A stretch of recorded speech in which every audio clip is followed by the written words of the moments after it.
Hi there, my name is Bob Judson and you're listening to Leading for Life Stories. I'm delighted you're here and I'm really glad to have you on my podcast, and I very, very much hope you enjoy it. Welcome back, and I'm delighted if you're still listening to these podcasts and if you're enjoying them, and that's absolutely fantastic. So thank you very much for listening. This one's episode 13, so I figured given it was episode 13, unlucky for some, I probably ought to do something on my own rather than get a guest involved in this one. We've had a few weeks of guests as well. So I thought I'd do a bit more on the personal story front. I did one of these a few weeks ago and talked about really the back end or approaching the back end of my flying training. And this time I thought it would probably be worthwhile just focusing on what I did beyond the end of the flying training system and getting into the front line itself and moving from where I'd been in training jets and then being role disposed, as I said at the last time I talked about this, onto the Jaguar. So what did that journey look like? What did it feel like? And where did I go next? And that's what I'm going to talk about this time. And I hope it's going to be of interest to you, because my goodness, it was an interesting time. That's for sure. We're talking 1983. I went to the Jaguar Conversion Unit at RAF Lossiemouth. I'd had a very brief holding posting at RAF Abingdon before that, where I was ferrying Hawks back from the maintenance unit back out to the bases that operated them, so to RAF Valley, to RAF Brawdy, to RAF Chivener. And that was huge fun. The base operated various other types of airplanes as well, and I was able to fly with the chief test pilot in a variety of different things, and it was enormously good fun to do that. But it was also really nice to get to Lossiemouth and I kind of really feel I was getting on with it. And now this is you're a proper frontline pilot. You're on the operational conversion unit. You're moving into the sort of final chapter. It's still flying training. You're still not, if you like, concretely through the system. Your wings aren't cemented on until you've done combat ready on the front line, and therefore you've got a while to go yet, and you've got to get through this next course. And like all of these courses, every one of them was a series of hoops and hurdles. And this was no exception. This was a very similar in format. You do some ground school, you do some simulators, and then you get in the airplane. And the airplane this time, of course, is a frontline airplane. And the Jaguar two-seater, which we flew in first of all, had some things or was missing some of the things that the frontline jet does have. So we didn't use the two-seater operationally, but it was still very, very substantially the same. And you flew a few trips in the two-seater before you then got in the single-seater. And when you did your first solo, the aim would always be that was in a single-seater. And of course, this time, it was a single-seater. There was no cockpit behind you. And that was a really weird feeling. You got in the airplane, sat in it, and you kind of couldn't help but look in the mirror and go, wow, there's no one else in this airplane but me. And that was quite a big moment, because obviously up to that point, even though you'd flown solo a lot, every time there'd been another seat in the airplane, in the Jet Provost, in the Hawk, you knew you just had an empty seat and you're flying the airplane solo and on your own. But now there was no option for anybody else to be in it. It's just you. And somehow that felt different. And it was great. It was a really, really enjoyable, very freeing feeling. And the airplane itself was an incredibly challenging jet in all sorts of ways, because you had not only all the flying you'd done up to now and the sort of basic flying skills, but you now had a whole series of new things to operate. The Hawk had basically, in the tactical weapons unit phase, we'd actually gone into bombing and we'd gone into gunnery with a 30mm cannon, and we'd done a whole load of things around more tactics and more development of that. But suddenly the Jaguar it had an inertial navigation system. It had a head-up display. It had two engines, not one. And the cockpit, if anybody's ever looked in the old Jaguar cockpit, certainly from back in that day, I mean, it really did look like someone had got a bucket load of instruments and put them in a bucket and thrown them in the cockpit, and where they'd landed was where they stuck. And it was a full of switches, an absolutely really complicated beast when you first looked into it, and going, oh my goodness, how am I going to handle this? And of course, it's all progressive, it's building blocks, and you learn along the way how to prioritize what you're doing at any given stage, and what you need to be using and what you're not using, and what you're able to ignore. But it was nonetheless, it was a challenge. And the other aspect of it was the airplane, unlike the Hawk, which was a very, very benign airplane to fly. It was a lovely airplane, little sports car, very easy to handle though, and very difficult to mishandle. You really had to work hard to mishandle the Hawk. The Jaguar ironically originally designed as an advanced training aeroplane, never used for that role, largely I think because it would have probably killed a lot of people, had a lot of vices. It had some really significant handling vices that if you mishandled it would bite you very, very hard indeed. And so you did have to be careful with it. And you learned that very early on. You learned what you could and couldn't do. And again, you progressively built up what you could do with the aeroplane to make sure that you were using it well. In that time as well, it was a world where we were operating almost exclusively at low level. There was no real medium level role for the bomber force. The perception was that the air defense threats against us from the Warsaw Pact were too great, and therefore we would operate under radar.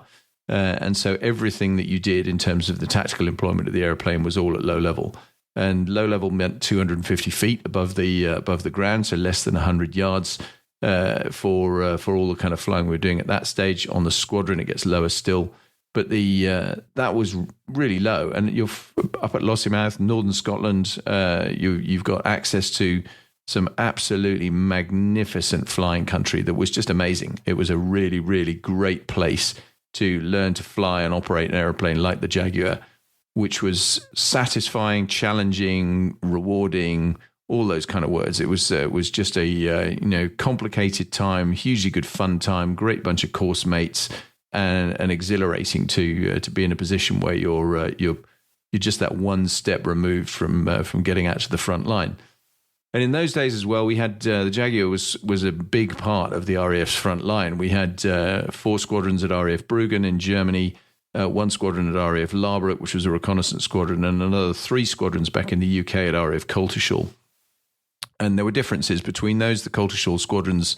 Their wartime role was to deploy away from Coltershall up to Denmark for 2 of them and to Norway for 1 of them.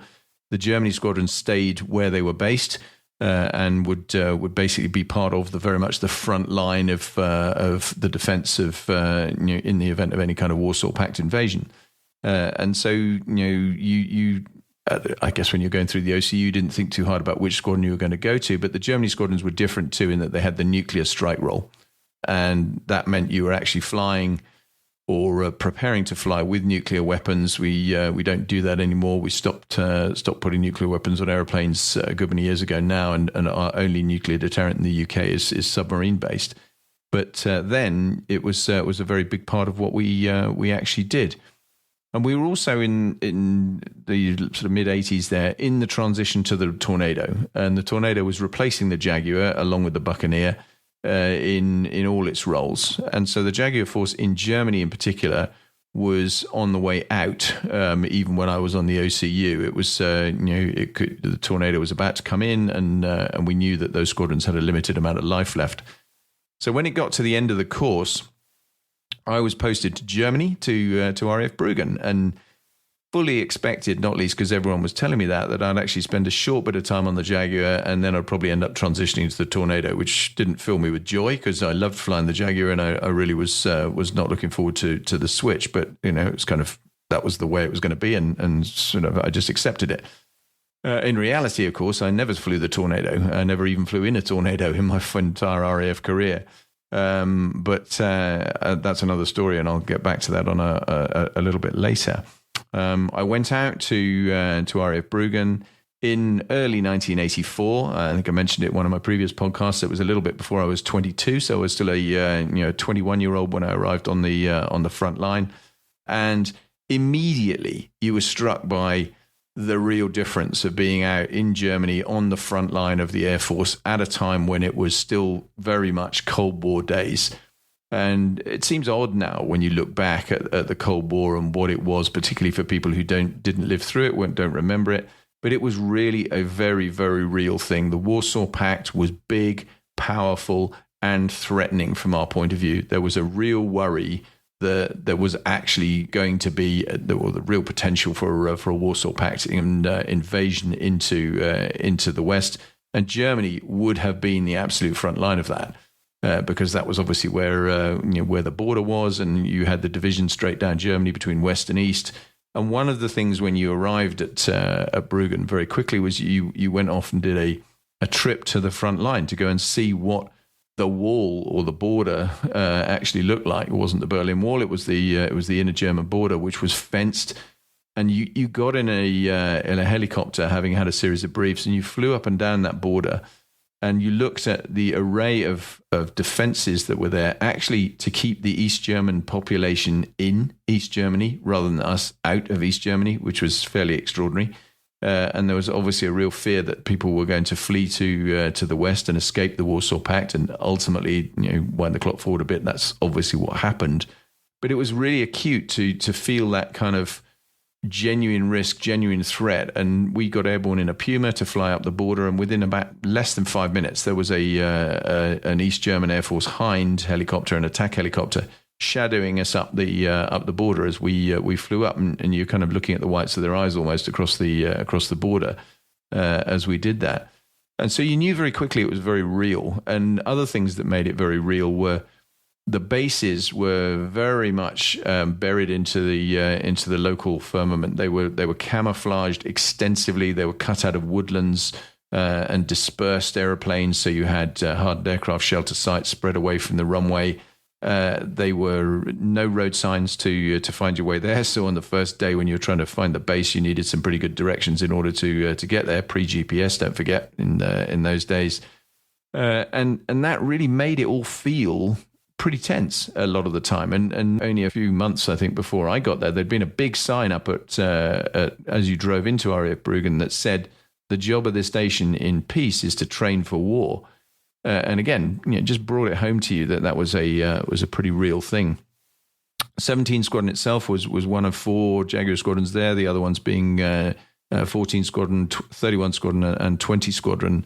And they went in that reverse order. So it was actually 20 Squadron that went first, 31 Squadron went, then 17 Squadron, and then ultimately 14. So I started on 17. And I worked my way after 10 months, actually, when 17 Squadron changed over to the Tornado. I moved across to 14 and finished what was a relatively short tour of 18 months, just over 18 months at RAF Brüggen. But during that time, I mean, it seems it was only 18 months, but it seems a hell of a lot longer than that because we did so much.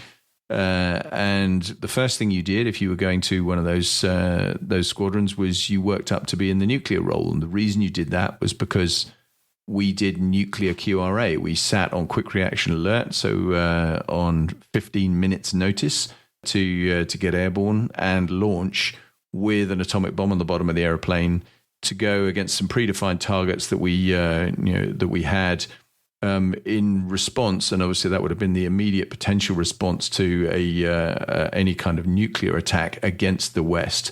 And that was designed. It was all part of the deterrent posture, the same deterrent posture that essentially exists today. That we're ready to respond if we need to respond, and we can respond with overwhelming lethal force. And therefore, that was what we were aiming to do. And that was a huge thing, the nuclear QRA thing, because going into the QRA site, which was obviously super secure, everything around the nuclear role was very sensitive in terms of security clearances and security for very obvious reasons to try and make sure that it was preserved. And it was also remarkably well protected in terms of people really understanding what went on, because a lot of people in that day didn't really know, even on the base, that's what we were doing and that's what we had there and so on. But I can still remember going very early in my tour on a quick trip to QRA to go and kind of see what was coming up.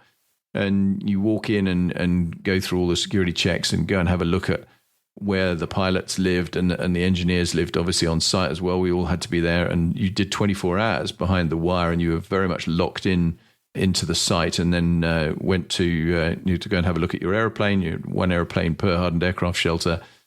And the first time that I walked in, obviously just to see it as a visitor, it was big enough. When I subsequently did it, and I was actually on QRA, and I'm now walking into a hardened aircraft shelter to an airplane that is mine. I've signed for it. I'm ready to go and launch with this. I've got it all prepped to go and fly. And it's got an atom bomb on the bottom of it. And I was still 21.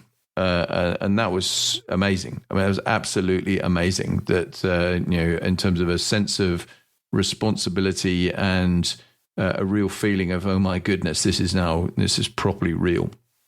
And obviously, though, we didn't, in that role, we didn't fly with the nuclear weapons. We rehearsed all the time, and we trained religiously, very, very readily to be ready to launch. And we did lots of alerts and practice alerts right up to the point that we were just about ready to start engines. We'd gone through all of the processes that we had in place to be ready to launch. And that's still to this day makes the hairs on my back of my neck go up a little bit when I think about some of the things that we did and some of the exercises we did in the training, because it just was acutely real. You really did feel that this could be happening at any time. And every time the hooter went and you ran to the aeroplane, you didn't know whether it was real or not. You obviously hoped it was not, but you'd have to respond as though it was real. And that was just the nuclear bit. And then we stepped into the kind of the attack role, the bombing role, if you like, which was the other main core responsibility that we had. And we did a ton of that. And that was most of our flying. We did a lot of flying to simulate the nuclear role as well. We had some capability to go and do that and use the switchery and everything else and bombs. And we'd work all that up and practice that. And you did your combat ready check in strike in the nuclear role before you did attack. You did attack separately because the strike role was generally considered more straightforward in many ways to do that. There was little formation involved and so on and so forth, but and it also enabled you to then go and sit on quick reaction alert. But very quickly we're then into the attack flying too, and that was just developing on yet again another step up from what we've been doing even on the conversion unit. Very quickly you're into challenging, time pressured, demanding sorties. The typical sortie we would fly there would probably be about an hour and 20 minutes, an hour and a half long. You'd be flying in either a pair or more normally in 4 aeroplanes, and you would plan it together, brief it together, fly it together, debrief it together. And there was an absolute expectation that you were going to be on track, on time for the vast majority of that sortie, and you were going to hit the target on time and accurately, even in an airplane where the navigation system was often not on your side. It would drift badly, it would fail regularly, and you still had to just go back to basic skills. You had to get your map out and you had to map read your way to the target. And we're not talking huge targets here. They were quite often quite small, and you needed to be plus or minus 5 seconds on the target every single time in order to make sure that when you were dropping your bombs on target, you were not going to turn around and threaten somebody who was behind you, with your fragmentation from your bombs still being a threat to them. And there were all sorts of safety distances and times involved in that. So as a young pilot, you learned really quick that there wasn't a lot of margin for error here. It was a very, very challenging time, very busy, but enormously rewarding at the same time. Germany itself was a tough place to fly. I mean, the weather often in northern Germany was quite poor. The visibility in particular would be quite poor, would quite often be flying around right on the weather limits. And that's a 5 kilometer visibility limit, 3 mile visibility limit, which sounds pretty good if you're driving a car. But when you're flying at 450 knots, which was our routine speed, nearly 500 miles an hour at low level, then 3 miles comes up pretty quick. So, if you're flying in minimum visibility, it is properly minimum visibility. And again, you knew about that very early on, that what was tolerable, what wasn't tolerable, and you felt that pressure every single day about delivery and making sure that you were able to get the job done. We did a lot of workup flying as particularly as a new pilot. Obviously, you worked up to become combat ready, and then subsequently, once you tick that box, and that was a really, really big moment, because that was the point, as I mentioned earlier, that you felt, right, my wings are secure. I am now a qualified combat ready pilot, and no one's going to take my wings off me. And that was a pretty momentous moment for all of us at that stage.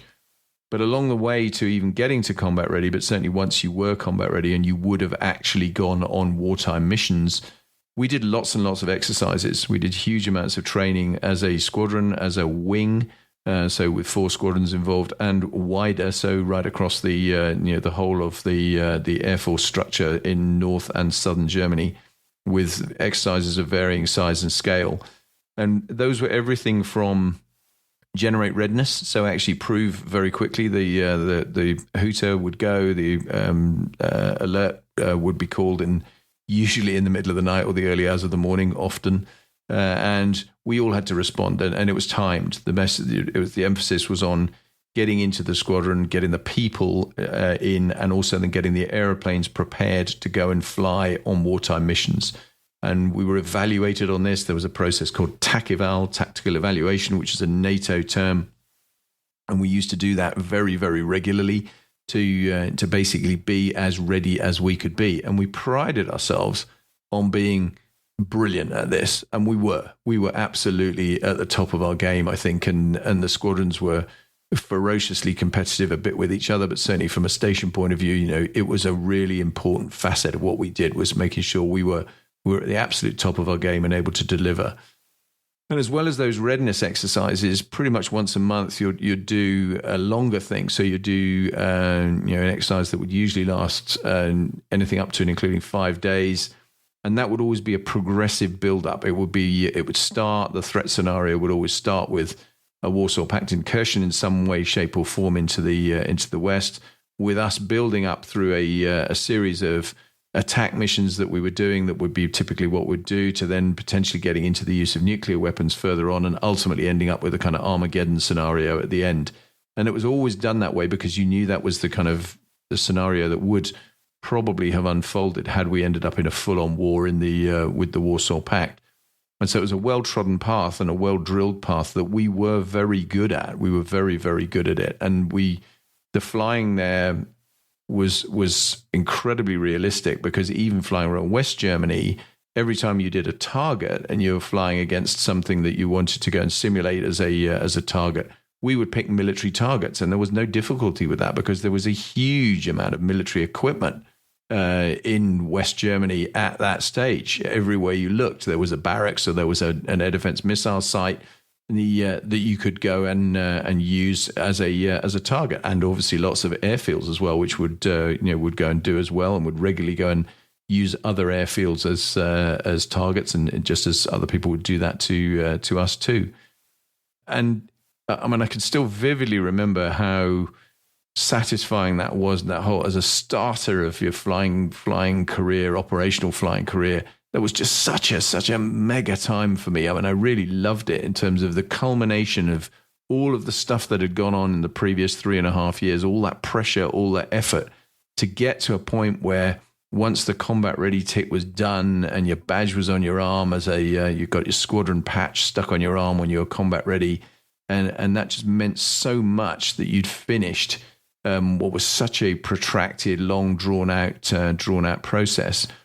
And the interesting thing, as I look back on it now, many, many years later, when I look at the combat ready demands on frontline crews today, and when I was the Typhoon Force commander many years later, looking at what we were expecting our young pilots to do, actually what I did was in some ways pretty easy.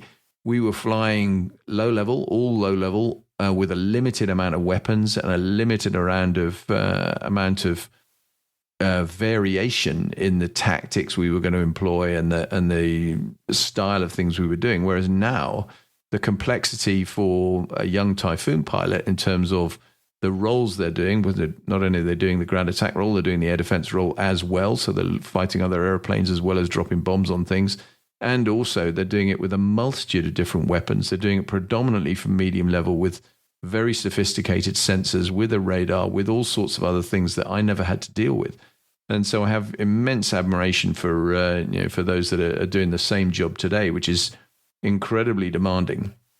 And I think it's been that way through time. If I look back on often I've talked to wartime World War II veterans who've looked at us and gone, wow, you guys are amazing. I don't know how you do this. And of course, we're looking backwards at them going, we really don't know how you did what you did. So I suppose nothing has changed in that regard. It was a real work hard, play hard environment too. We did work hard. We did mostly day flying. We did a little bit of night flying, but as a young single guy, as I was at the time, you had to live in the officers' mess until you were at least combat ready. You couldn't move out of the mess till then, and we had a pretty hard social culture. I'm not necessarily that proud of it when I look back on it, because I think in those days, we probably drank way too much and we played pretty hard. But the camaraderie and the bonding on the squadron was amazing.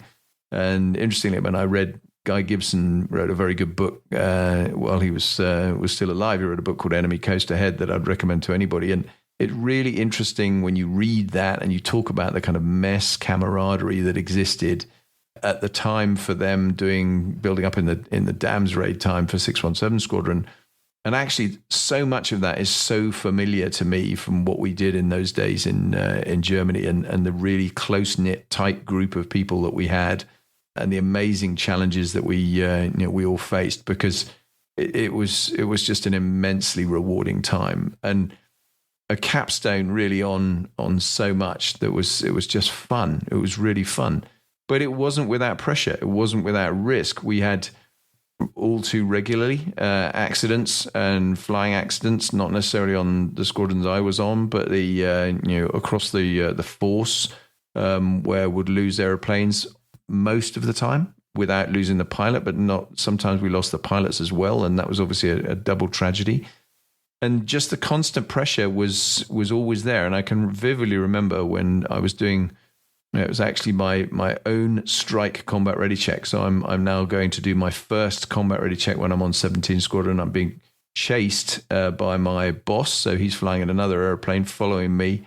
And we flew a very typical profile of we were going and doing a toss attack. So we're throwing the bomb off the airplane. We're pitching the airplane up steeply and then releasing the bomb. So the bomb goes in a big parabola and goes and lands on the target.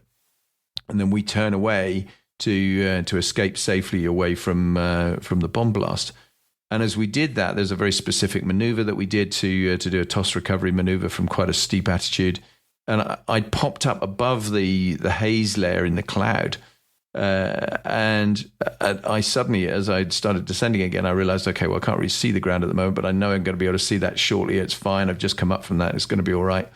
And I hadn't paid enough attention to the fact that the area where I was flying in, there was a pretty big mast very close to my kind of run out track. And as I just started getting down into this murk to get back down to low level, the top of the mast appeared underneath my right wing. And it was huge. It was basically almost the entire size of the underneath of my right wing. So I just missed this thing, just missed it, probably by a few feet, no more than a few feet. But I missed it. And of course, immediately my first reaction in the finest traditions of these things was to look around and look in my mirrors. Can I see my boss? Has he seen this? Has he seen it? And our approach has always been debriefing honestly and focusing on making sure you bring the right lessons out. And we got back to the debrief at the end of the sortie, and the boss just sat down with me and hadn't said anything to this point. And he said, "Okay, take me through it. Just take me through the sortie, beginning to end. Things that went well, things that didn't go so well. What did you think?" And I was going through this chronologically. We get to the target. We talk about the target at some length in terms of the process. And he said, and I said, and did my recovery. And on the way back down, I got much too adjacent to this big mast. And he just looked at me, obviously pleased that I had at least raised this. And and he said, "So, how adjacent? Which side of the mast did you go?" I said, "Went under my right wing." And that's the first time I actually noticed him blanch just a little bit, because he looked at me and said, "Well, I thought it went under the left wing." So he had clearly seen absolutely everything, except that I was so close to it, he couldn't tell which side of it I'd actually gone. And his big point to me, and I've never forgotten it, I've tried to apply it to everything since, was the most important thing is you learn from it. And you learn from the fact that this was a really, really could have been a very different outcome. He could have taken a totally different stance. He could have failed my check. He could have told me I had to go and redo it again. And would that have been valuable? Not necessarily. And he knew that. And I really, really respect him for the fact that he was prepared to see how I handled it, see what my approach was to in the debrief, and then turn around and cut me some slack and say, "Right, yeah, you're good enough to do what we're requiring you to do, but you need to learn from the mistake." And I've had that many, many times over subsequent years in lots of different guises, where I've been the one that's hopefully been providing that kind of input to others, but also other mistakes I've made where people have been tolerant of them. And it's such a big thing. And I think that was a tour in total, my time on 17 Squadron in particular, but then the 10 months I subsequently did on 14 as well, which just cemented more of that at Brüggen, that it really did lay the significant foundations for the rest of my flying career in many ways. It was a formative time flying a very challenging airplane in a very challenging environment with some amazing people. And friends of mine on the squadron who I'm still friends with today, others who sadly, who aren't with us anymore for all sorts of reasons, including rather too many of them in flying accidents over the years. But an amazing, amazing time that I treasure forever. And it did, in so many ways, provide a great and fitting kind of capstone to the flying training chapter. There's more of Germany to come. I went off from there to number 2 Squadron up at RAF Brüggen. Totally different role. That was reconnaissance.